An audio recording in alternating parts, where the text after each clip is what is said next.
Every community is talking to me about housing. And again, every community is attempting to address housing in their own unique way. But what we find is this: there's the macro and there's the micro. And we're going to talk about that. There is the supply, which is very limited, and there's the tremendous demand.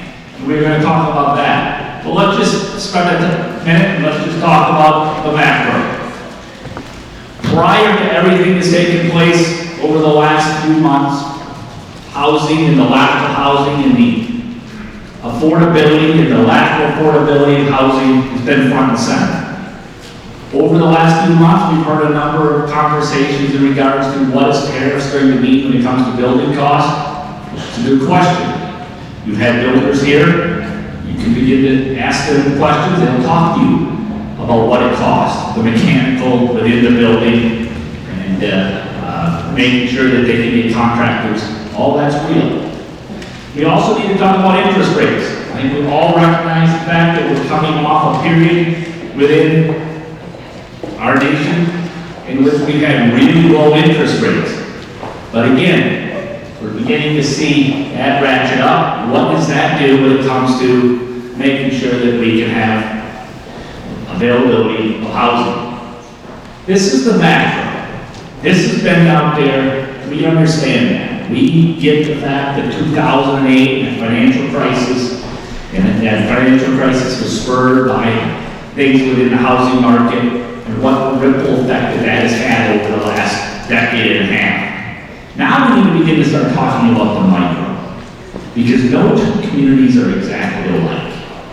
And that is what's so impressive about what's taking place today here in Hillsborough. Because we have community leaders from around this region that are coming together and they're communicating with one another at tables. But they're also having the opportunity to hear from, learn from, but also share their ideas with some speakers. And I'm going to share some things that I have learned. I had the opportunity a few months ago to do a tour of a senior housing cooperative apartment complex up in Blackboard Falls by the mayor, who also happens to manage that facility. It's a very unique housing project. It is owned, it's a cooperative, and individuals can purchase into it. And it keeps seniors in their community. The individuals that live in this housing complex in Blackboard Falls want it to be replicated, but our state law forbids it, makes it very difficult, let me say that, in order to replicate a senior housing co-op. I'm looking at legislation that Minnesota's drafted that has it in place, Minnesota has. And I have that legislation in the drafting process because I would like to replicate a senior housing cooperative model that the city of Blackboard Falls. They have come together and they built this Spalding Place housing for seniors. This is extremely impressive. I think let's figure out what more we can do. But then I look and I see the fact that I drive to the next community and I hear from communities like Hillsborough, what can we do? How do I continue to reach out and bring developers to my city, to my community? Will they make the drive? Will they come here to Hillsborough? Will they go to Viroqua, Prairie Shady? Because they're in La Crosse. They're not going to make the investment to come out here. What can we do? How can we create incentives for this? I hear this everywhere. Time and time again. So last year, on a bipartisan basis, the Wisconsin legislature, we passed legislation that provides over $500 million worth of incentives. $500 million worth of incentives. On a variety of different things, and I'll talk about those, in order to entice developers to come forward, to look at ideas for workforce housing, to consider what can we do on main streets like here in Hillsborough or in Westby, in which we've got these older facilities that have second and third floors. How can they be renovated? And we also, within our housing package, put something together that would work with developers, provide incentives to convert old commercial buildings, Shopko's, Kmart's, and turn those into some type of mixed use with housing. Over $500 million, half billion we put up there. Only 16 million of it was used. 16 million out of the half a billion. So we looked at it and said, something's not working here. And we have to figure out as a legislature how to permit stacking of incentives so we can continue to encourage and drive developers to come into regions of the state that may be cost prohibitive or, quite frankly, due to the economics or the labor supply, that they're less interested in coming into. So I'm excited to say that there is legislation to clean up what was a very comprehensive housing package last session. Earlier, before lunch, I had the opportunity to speak with Mark Wanders, who was with 360 Development in the La Crosse area. We talked about the legislation, what more we can do in order to try and encourage, again, developers to take a look at how we can come into areas and invest. But it's more than that.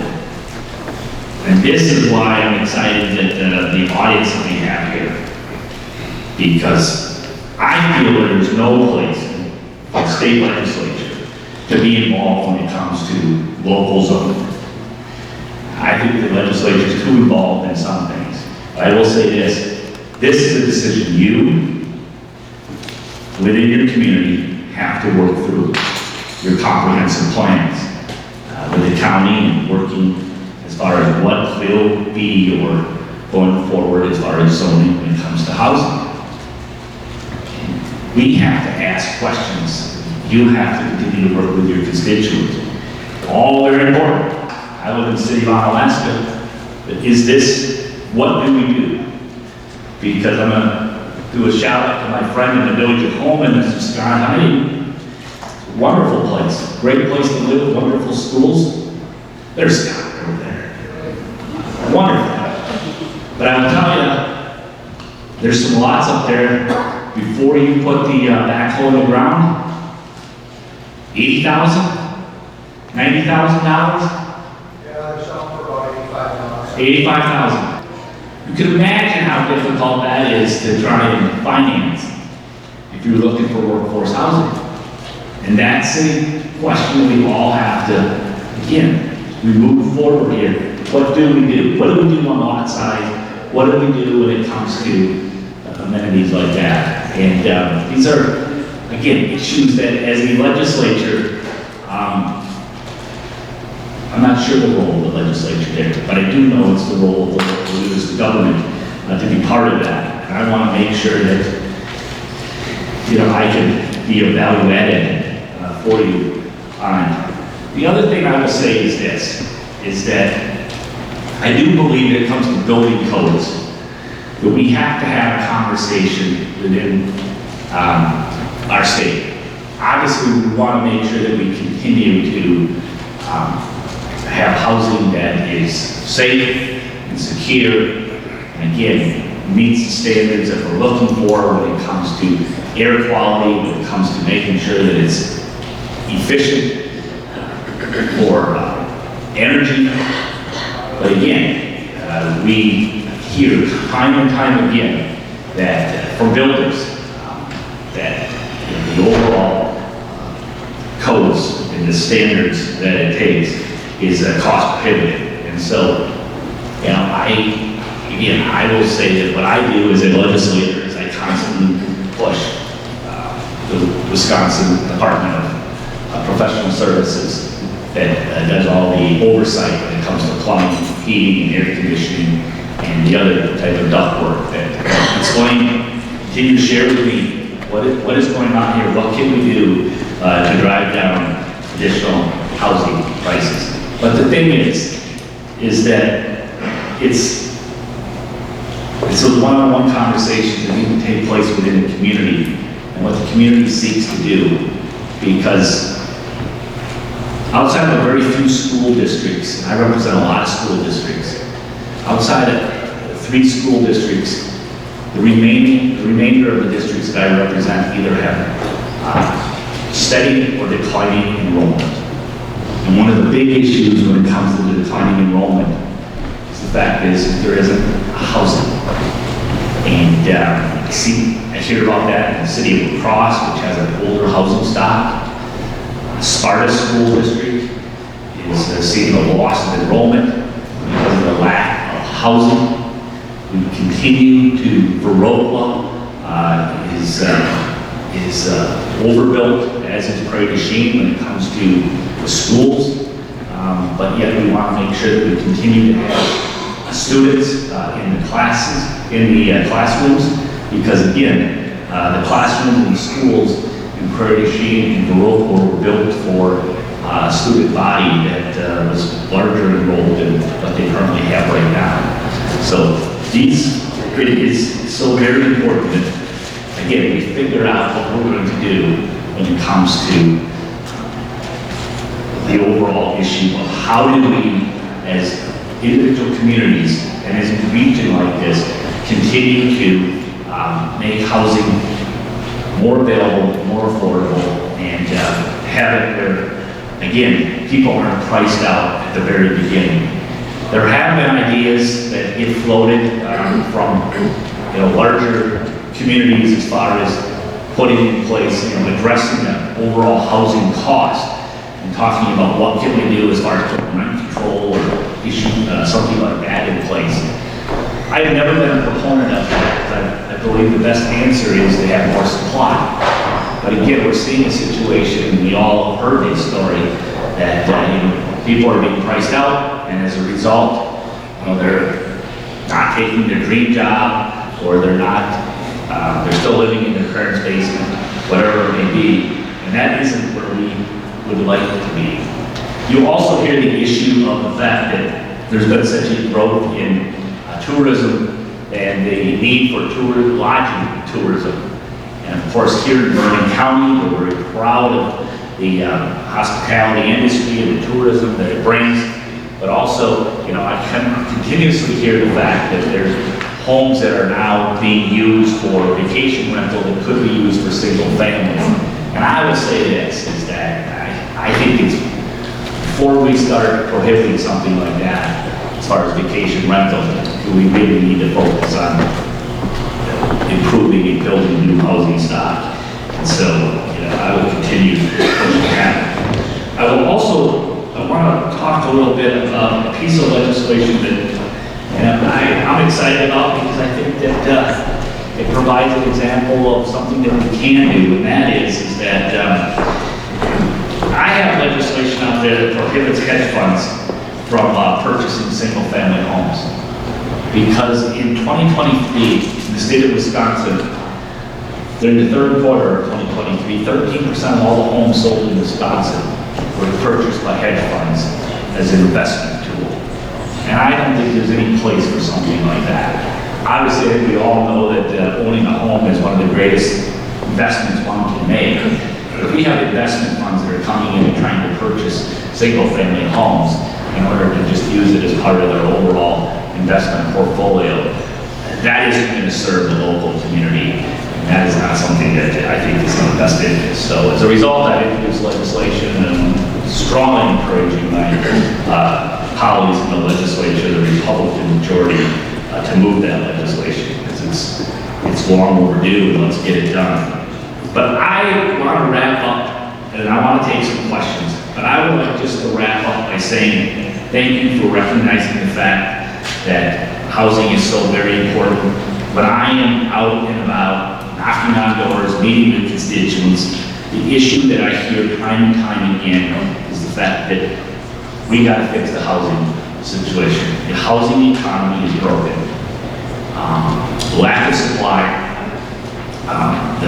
It's not affordable. As far as rental rates are way too expensive, and we're not, in order for us to take the next step in our local economies here, bring in a new employee, to keep the companies that we have and to bring in new companies, we need to demonstrate that we have a housing stock that's available. But having said that, it is very challenging for us to do. And again, I strongly believe that it is trying to make sure that we can make sure we have our zoning right. That's not easy. Every community will make their own decisions there. We have to make sure that we continue to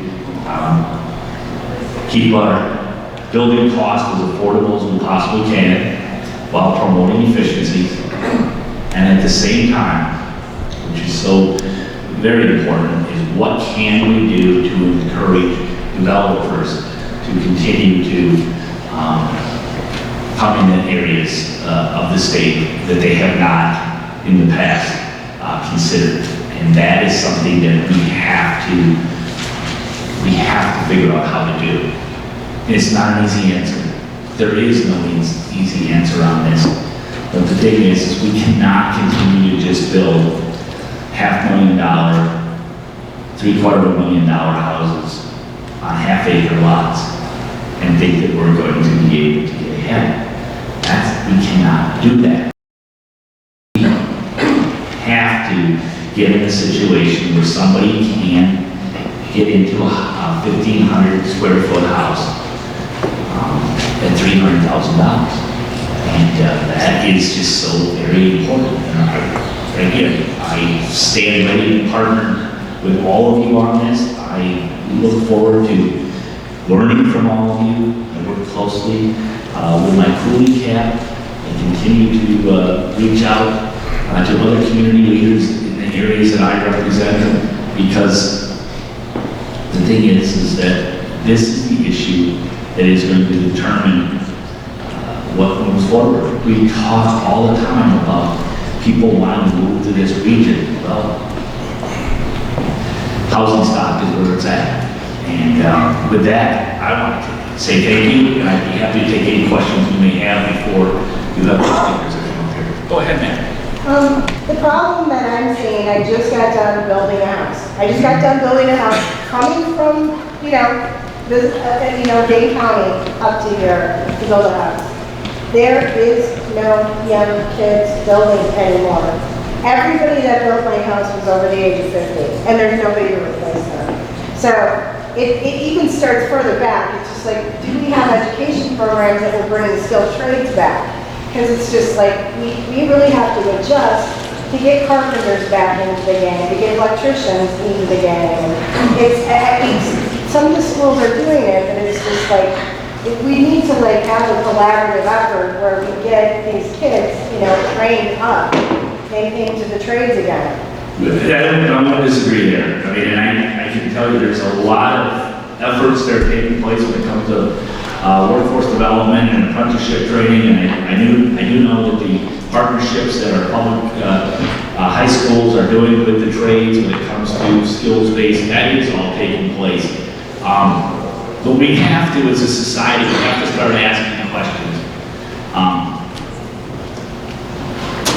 I'm 57 years old. I can tell you stories in the early 1970s where, the village of West Salem in La Crosse County, the village of Holman in La Crosse County, they were building additions that were 50 to 70 houses, individual houses at a time. Developers went in and built 50 to 70 single-family homes at a time. We do not see that now.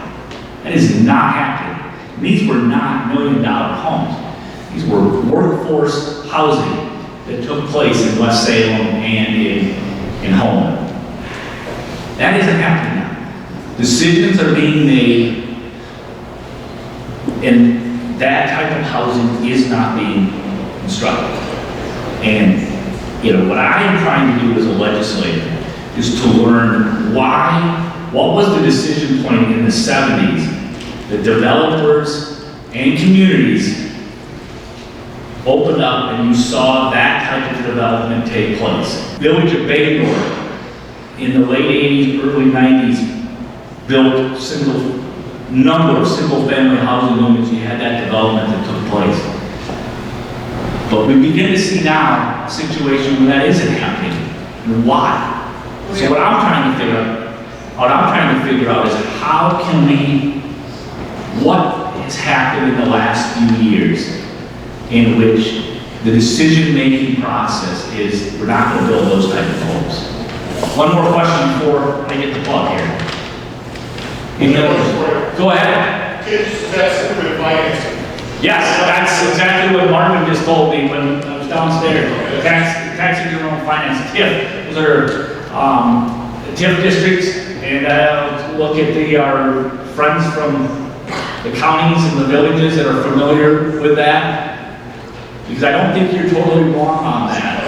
You need to eliminate the 35% minimum requirement. You can have the density requirement for mixed-use lots. The 35% requirement requires small communities and even large communities to make TIF districts a lot bigger than they need to so they can hit that 35% threshold. If you remove that 35% threshold, still have your 4 houses per acre density requirement, that'll make the TIF district smaller, which makes school districts and counties happier, and allow the communities to use the only tool that they have to foster that kind of development with infrastructure. And before I get to hook, let me ask you why, and I appreciate that, I want to follow up. So why is the state still holding on to what we're holding on to and not lifting that? That's a good question. I don't know. There is a bill that's circulating to change it. That's this cleanup bill that's right. That's exactly right. I appreciate this because this is the kind of conversation we need to have. And we can have a macro conversation about why housing isn't being constructed. But I'm trying to get into the weeds and just figure out if we're serious about having workforce housing. And I look back and I see what the Village of Holman, Village of West Salem, Village of Bangor have done, in the past. But yet that type of housing is not taking place now. I want to know why, and I want to know what kind of incentives we can put in place to do it. Thank you very much for spending your beautiful day here in Hillsborough, and safe travels home. Appreciate it.